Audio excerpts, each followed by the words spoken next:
Hello students, welcome back to excellence education by Vijay sir. तो आज हम कंटिन्यू करने जा रहे हैं class 12 bookkeeping and accountancy का chapter number 2 accounts of not for profit concern, और उसमें हम करेंगे प्रैक्टिकल प्रॉब्लम नंबर 7। तो चलिए स्टार्ट करते हैं।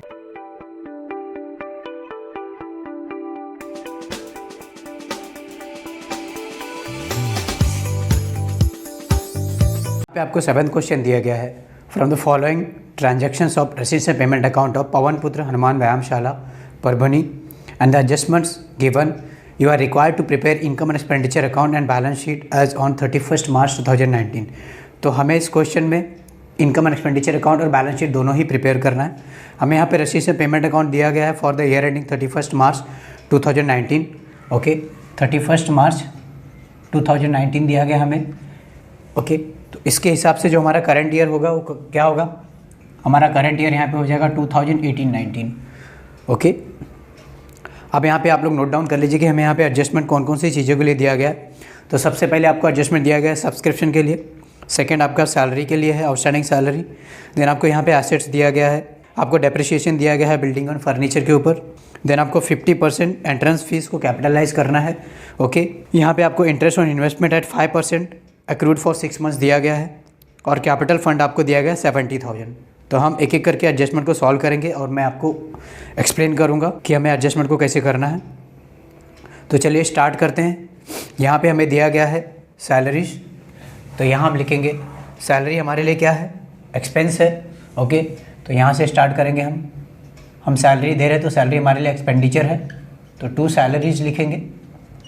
ओके, अब यहाँ पे आपको सैलरी के ऊपर एडजस्टमेंट दिया गया है तो सैलरी को हम इनर कॉलम में लिख देते हैं, और यहाँ पे आपको सैलरी के ऊपर एडजस्टमेंट दिया गया है आउटस्टैंडिंग सैलरी 1200। तो आउटस्टैंडिंग है यानी कि हमें सैलरी देना है और आउटस्टैंडिंग रह गया यानी कि सैलरी देना बाकी है।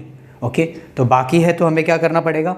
हम यहाँ पे ऐड करेंगे सैलरी में, और हमारा बाकी रह गया यानी आउटस्टैंडिंग रह गया तो हमारे लिए वो लायबिलिटी बन जाएगा, बिकॉज हमारा कोई एक्सपेंडिचर है और वो आउटस्टैंडिंग है। ओके, अगर एक्सपेंडिचर आउटस्टैंडिंग हो जाता है तो हमारे लिए वो लायबिलिटी बन जाता है, तो हम उसे लायबिलिटी में लिख देंगे। तो यहाँ पे हम पहले ऐड कर देते हैं, ऐड आउटस्टैंडिंग सैलरी 1200, ये आपका हो जाएगा टोटल 7200, और ये 1200 आपका आउटस्टैंडिंग है तो लायबिलिटी हो गया। तो लायबिलिटी हम कैपिटल फंड के लिए थोड़ा सा प्लेस छोड़ देते हैं, और यहाँ पे हम लिख देते हैं आउटस्टैंडिंग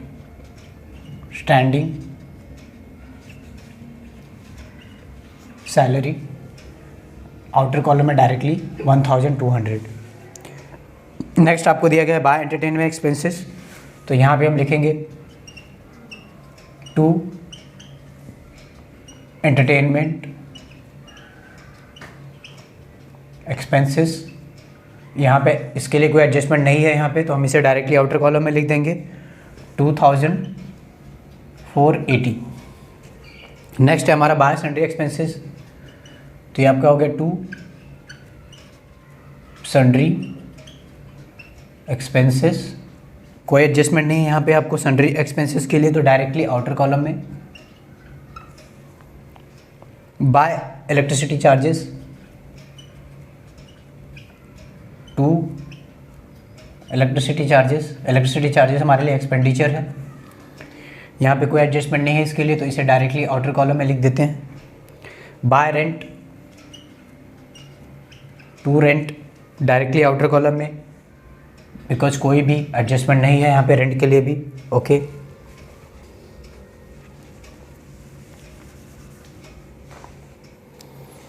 नेक्स्ट आपको दिया गया है बाय इन्वेस्टमेंट। ओके, तो बाय इन्वेस्टमेंट हमारे लिए क्या है? इन्वेस्टमेंट हमारे लिए एसेट्स है। ओके, तो हम इसे एसेट्स में लिखेंगे। ओके, तो यहाँ पे हम इन्वेस्टमेंट लिख देते हैं एसेट्स में।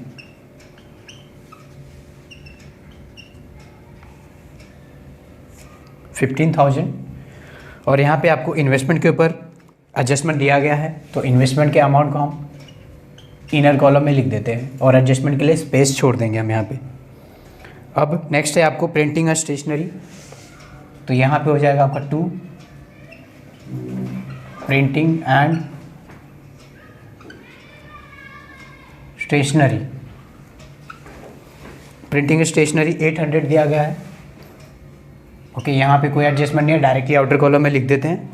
Bye postage, to postage, okay, there is not any adjustment given for postage, directly outer column. Next fix deposit.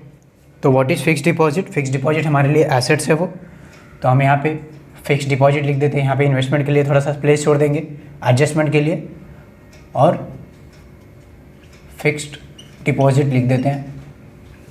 Okay, आप लोग एक लाइन छोड़ दीजिएगा एडजस्टमेंट करने के लिए इन्वेस्टमेंट का, और इसके नीचे हम यहाँ पे फिक्स डिपॉजिट लिख देंगे। फिक्स डिपॉजिट का कोई भी एडजस्टमेंट नहीं है तो डायरेक्टली आउटर कॉलम में। ओके, तो हमने यहाँ पे जितने भी पेमेंट साइड में जितने भी चीज़ें दी गई थी सबको हमने एक्सपेंडिचर साइड में और एसेट साइड में रिकॉर्ड कर लिया है। ओके, आपको तो ऑलरेडी पता होगा कि पेमेंट साइड में जो भी चीज़ें दी रहती हैं उसे हम या तो एक्सपेंडिचर साइड में रिकॉर्ड करते हैं या तो हम उसे एसेट साइड में रिकॉर्ड करते हैं। अब नेक्स्ट आ जाइए रेसिट साइड में। ओके, यहाँ पे आपको पेमेंट साइड में दिया गया है cash in hand. Payment side में कैश इन हैंड और कैश एट बैंक भी दिया गया है, तो इसे भी रिकॉर्ड कर लेते हैं। कैश इन हैंड और कैश एट बैंक हमारे लिए क्या है? एसेट्स है। Cash in hand 830, cash at bank 6000, total 6830 outer column में। ओके, तो यहाँ पे पेमेंट साइड के सारे जो भी चीज़ें दी गई थी सबको हमने रिकॉर्ड कर लिया है। अब आ जाइए रेसिट साइड में। रेसिट साइड में आपको दिया गया है to balance brought down. Okay, to balance brought down, यहाँ पे आपको बाय बैलेंस कैरी डाउन दिया गया था, तो बाय बैलेंस कैरी डाउन को हमने यहाँ पे एसेट्स में रिकॉर्ड कर लिया है। बट ये टू बैलेंस ब्रॉट डाउन क्या है? ये आपका स्टार्ट का बैलेंस है। ओके, जब हमने बिजनेस को स्टार्ट किया था इस ईयर में तो हमारे पास कैश इन हैंड बचा हुआ था 5000। ओके, तो ये आपका स्टार्ट का बैलेंस है, इसे हम कहीं पे भी रिकॉर्ड नहीं करते हैं। ओके, तो जो भी आपका टू बैलेंस ब्रॉट डाउन है उसे हमें कहीं पे भी रिकॉर्ड नहीं करना है। अब यहाँ पे आपको सब्सक्रिप्शन पे देखिए, आपको 2 ईयर का सब्सक्रिप्शन आपको दिया गया है, 2018-19 और 2019-20 का दिया गया है। तो यहाँ पे 2018-19 हमारा करंट ईयर है, तो हम यहाँ पे करंट ईयर का ही रिकॉर्ड करते हैं ओनली। ओके, तो हम यहाँ पे पहले लिखेंगे बाय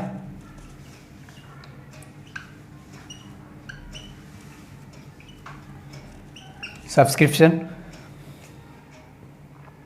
18,000 दिया गया आपको, 2018-19 का ही ओनली हमें यहाँ पे रिकॉर्ड करना है, बिकॉज आप लोग को पता होगा कि हम इनकम एंड एक्सपेंडिचर अकाउंट में ओनली करंट ईयर का ही रिकॉर्ड करते हैं। करंट ईयर हमारा क्या है? 2018-19 है। अब हम यहाँ पे देख लेते हैं कि हमें कुछ एडजस्टमेंट दिया गया है क्या सब्सक्रिप्शन से रिलेटेड। आपको दिया गया है फर्स्ट एडजस्टमेंट, टोटल 500 मेंबर्स थे हमारे पास, टोटल 500 मेंबर्स पेइंग 50 ईच, यानी कि हर एक मेंबर हमको 50 रुपीज़ दे रहा है। तो टोटल 500 मेंबर्स हमें कितना देंगे टोटल मिला के? यहाँ पे आपका हो जाएगा ये 25,000 रुपीज़। तो हमें इस ईयर 25,000 रुपीज़ का सब्सक्रिप्शन आना चाहिए था, बट हमें ओनली आया है 18,000। तो हमें यहाँ पे कितना आउटस्टैंडिंग रह गया है? 18,000 हमें आया है, 25,000 आना चाहिए था। तो 25,000 माइनस 18,000 हमारा 7,000 प्लस सब्सक्रिप्शन हमें इस बार मिला नहीं है। ओके, तो आपका आउटस्टैंडिंग हो गया। ओके, ये बाकी रह गया आपका। तो बाकी जो है आपका ऐड, जो उसको हम ऐड करते हैं, तो ऐड आउटस्टैंडिंग सब्सक्रिप्शन। ओके, कितना रह गया आपका बाकी? यहाँ पे टोटल 7,000 आपका आउटस्टैंडिंग रह गया है। ओके, टोटल करेंगे हम आउटर कॉलम में 25,000। इसका मतलब हमें यहाँ पे इस ईयर 25,000 मिलना चाहिए था, बट हमें ओनली मिला है 18,000 और 7,000 हमारा आउटस्टैंडिंग रह गया है। अब इस आउटस्टैंडिंग सब्सक्रिप्शन को हम कहाँ लिखेंगे? ये हमारे लिए एसेट्स हो जाएगा, बिकॉज इनकम है और इनकम बाकी है। तो जब इनकम बाकी रहता है तो हमारे लिए क्या बन जाता है? वो एसेट्स। तो यहाँ पे हम लिखेंगे आउटस्टैंडिंग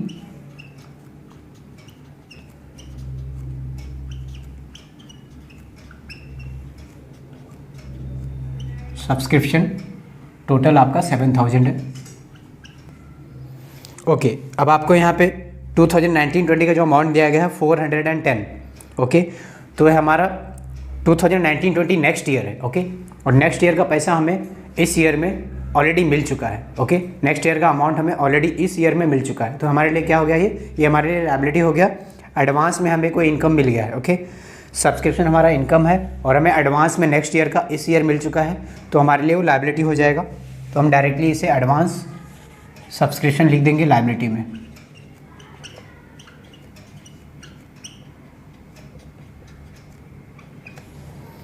एडवांस सब्सक्रिप्शन हमें कितना मिला है 410।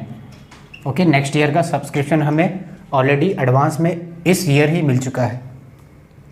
ओके, तो इस तरह से हमारा सब्सक्रिप्शन का एडजस्टमेंट कंप्लीट हो चुका है। अब नेक्स्ट है आपको 2 डोनेशंस। तो डोनेशन का अमाउंट आपको मिला है, डोनेशन से रिलेटेड आपको कोई एडजस्टमेंट यहाँ पे नहीं दिया गया है। तो डायरेक्टली बाय डोनेशंस हम लिख लेते हैं आउटर कॉलम में 6000। नेक्स्ट है आपका 2 receipt from entertainment, by receipts from entertainment. Okay, total है आपका 5400 डायरेक्टली आउटर कॉलम में, कोई भी एडजस्टमेंट दिया नहीं गया आपको। 2 interest, bye interest 400। 2 entrance fees. Okay, यहाँ पे आपको एंट्रेंस फीस के ऊपर एडजस्टमेंट दिया गया है। सबसे पहले हम लिख लेते हैं यहाँ पे एंट्रेंस फीस हमको दिया गया है। एंट्रेंस फीस आपको दिया गया है 6200, इनर कॉलम में लिखते हैं। अब आपको एडजस्टमेंट में क्या दिया गया है 50% entrance fees to be capitalised. Okay, तो 50% एंट्रेंस फीस को हमें कैपिटलाइज करना है, यानी कि इसमें से 50% हमें कैपिटल फंड में ऐड करना है और ओनली 50% हमें यहाँ पे इनकम साइड में दिखाना है। तो यहाँ पे हम क्या करेंगे, लेस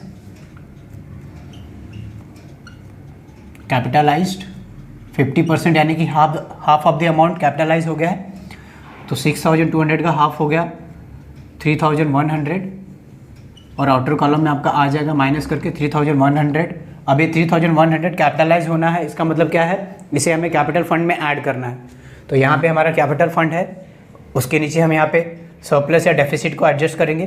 तो यहाँ पे हम लिख सकते हैं ऐड एंट्रेंस फीस। तो एंट्रेंस फीस हम यहाँ पे लिख देते हैं 3100। तो इस तरह से हमारा जितनी भी चीज़ें हमें यहाँ पे रेसिप्ट पेमेंट साइड में दी गई थी हमने सबको रिकॉर्ड कर लिया है। अब एक एक करके देख लेते हैं हमारा एडजस्टमेंट, सारे के सारे एडजस्टमेंट कंप्लीट हुए हैं कि नहीं हुए हैं। फर्स्ट आपका एडजस्टमेंट यहाँ पे हो चुका है, सेकंड आपका एडजस्टमेंट हो चुका है सैलरी वाला। नेक्स्ट आपका दिया गया यहाँ पे assets as on 1 April 2018 where as follows. तो बिल्डिंग हम यहाँ पे लिख लेते हैं। बिल्डिंग हमें दिया गया यहाँ पे 50,000, इनर कॉलम में लिखेंगे बिकॉज एडजस्टमेंट है बिल्डिंग के ऊपर, डेप्रिसिएशन करना है हमें। और आपको फर्नीचर भी दिया गया यहाँ पे, फर्नीचर इनर कॉलम में लिख लेंगे। फर्नीचर 15,000 दिया गया है। ओके, नेक्स्ट यहाँ पे आपको डेप्रिसिएशन दिया गया है। तो बिल्डिंग को हमें डेप्रिशिएट करना है 5% से। तो बिल्डिंग का अमाउंट कितना है, बिल्डिंग का अमाउंट है 50,000 और इसका डेप्रिशिएशन हमें करना है 5%। तो सबसे पहले हम 10% निकालेंगे। तो क्या करेंगे, 10% में हम एक ज़ीरो कम कर देते हैं। तो ये आपका 10% डेप्रिशिएशन आ गया 5,000। अब हमें 5% करना है, तो 10% का हाफ कर दीजिए। तो 5,000 का हाफ क्या हो जाएगा 2,500। तो ये 2,500 हमारा यहाँ पे डेप्रिशिएशन हो जाएगा, लेस डेप्रिशिएशन 2,500। 50,000 में से 2,500 माइनस करेंगे तो हमारा आ जाएगा 47,500। ओके, फर्नीचर का डेप्रिसिएशन हमें कितना करना है, फर्नीचर का डेप्रिसिएशन हमारा 10% है, लेस डेप्रिसिएशन फर्नीचर का 15,000 अमाउंट है, 10% करना है, इसका मतलब हम एक ज़ीरो कम कर देंगे। तो यहाँ पे हमारा जो डेप्रिसिएशन है वो आ जाएगा 1,500। ओके, 10% आपका खाली एक ज़ीरो हम माइनस कर दें, एक ज़ीरो हम यहाँ पे निकाल देंगे तो हमारा 1,500 आ जाएगा। अब 15,000 में से 1,500 माइनस करेंगे तो कितना आ जाएगा, ये हमारा आ जाएगा 13,500। तो इस तरह से हमने बिल्डिंग और फर्नीचर का डेप्रिसिएशन निकाल लिया है। अब डेप्रिसिएशन जो हमें आया हुआ है उसे हमें रिकॉर्ड करना पड़ता है एक्सपेंडिचर में। तो यहाँ पे हम लिखेंगे 2 डेप्रिसिएशन, बिल्डिंग,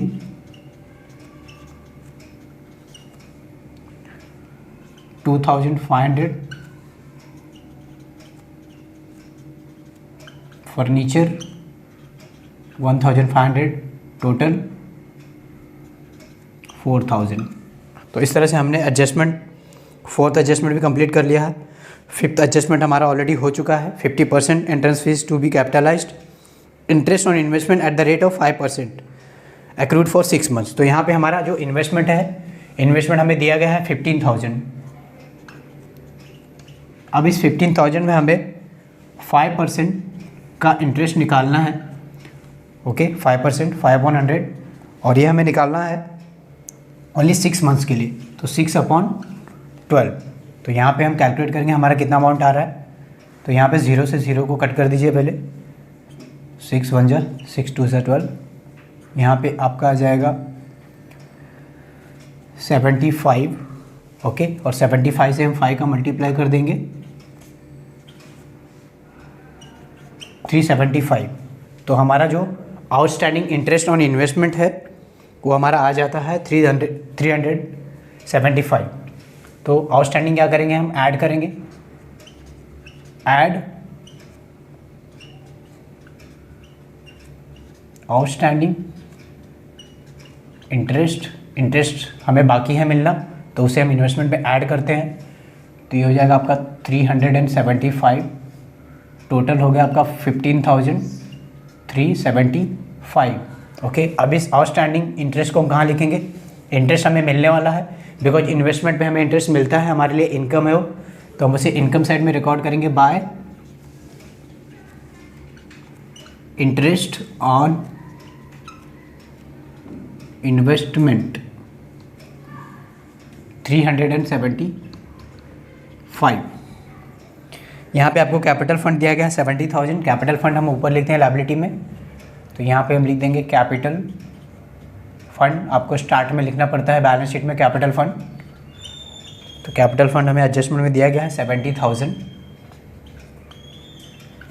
तो इस तरह से हमने सारे के सारे एडजस्टमेंट को भी कंप्लीट कर लिया है, और रिसीट्स एंड पेमेंट अकाउंट के सारे जो भी चीज़ें दी गई थी उन्हें हमने पोस्टिंग भी कर लिया है। अब हमें सरप्लस और डेफिसिट फाइंड आउट करना है, तो हम यहाँ पे टोटलिंग कर लेते हैं।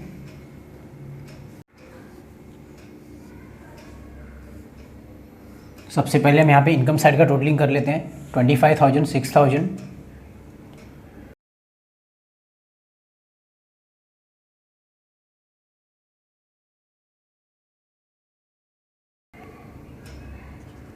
ये आपका आ गया 40,275। अब यहाँ पे एक्सपेंडिचर साइड का टोटल कर लेते हैं हम।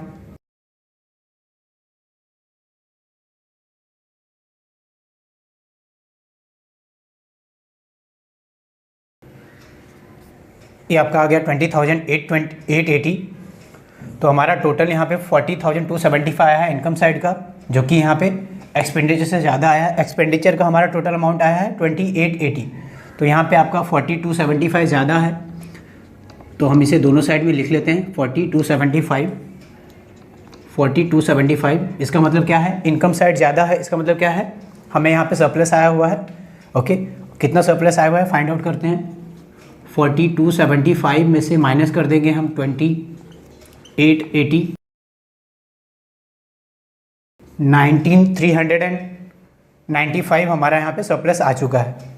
ओके, तो चलिए हम यहाँ पे सरप्लस 19,395 लिख लेते हैं।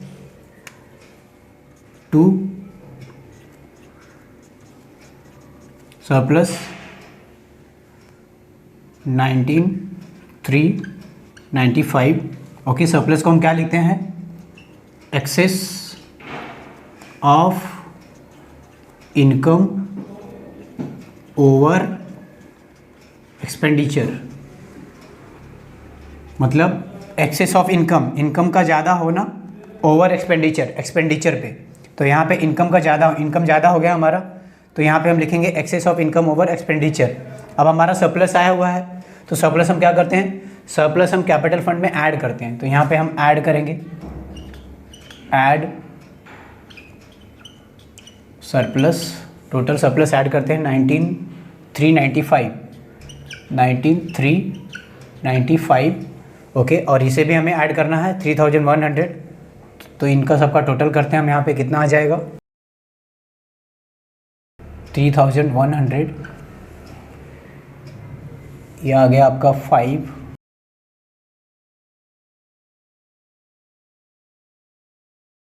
92,495। हम यहाँ पे बैलेंस शीट का भी टोटलिंग करके देख लेते हैं। बैलेंस शीट का जो अमाउंट है ऑटोमेटिकली टैली होना चाहिए ओके, इसका मतलब लायबिलिटी और एसेट साइड हमारा सेम आना चाहिए। तो देखते हैं हमारा यहाँ पे दोनों साइड का सेम अमाउंट आ रहा है कि नहीं। सबसे पहले हम यहाँ पे लायबिलिटीज़ को ऐड करते हैं, कितना आ रहा है यहाँ पे 92,495 है, यहाँ पे 1,200 है, तो यहाँ पे आपका आ गया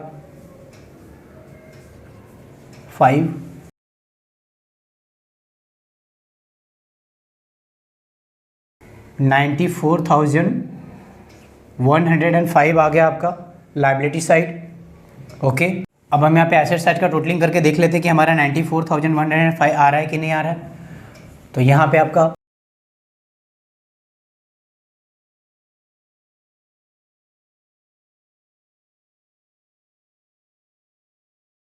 ओके, तो मैंने इसे टैली करके देख लिया, हमारा दोनों साइड सेम आ रहा है 94,105। आप इसे टोटल करके देख लीजिए, सेम अमाउंट यहाँ पे आ रहा है। तो इस तरह से हमारा जो क्या क्वेश्चन था कंप्लीटली सॉल्व हो चुका है। इस तरह से हमने प्रैक्टिकल प्रॉब्लम नंबर 7 को कंप्लीटली सॉल्व कर लिया है। अब हम नेक्स्ट वीडियो में प्रैक्टिकल प्रॉब्लम नंबर 8 को सॉल्व करेंगे। आई होप मैंने आज आपको जो कुछ भी एक्सप्लेन किया आपको सब अच्छे से समझ में आ गया होगा। अगर आपको वीडियो अच्छी लगी तो प्लीज़ इसे लाइक करिए और अपने फ्रेंड्स के साथ शेयर करिए। साथ ही साथ चैनल को सब्सक्राइब करके बेल आइकन को प्रेस कर दीजिए, जिससे कि आगे आने वाली सारी वीडियोज़ की नोटिफिकेशन आपको मिलती रहे। तो फिर मिलते हैं नेक्स्ट वीडियो में। Thank you, bye.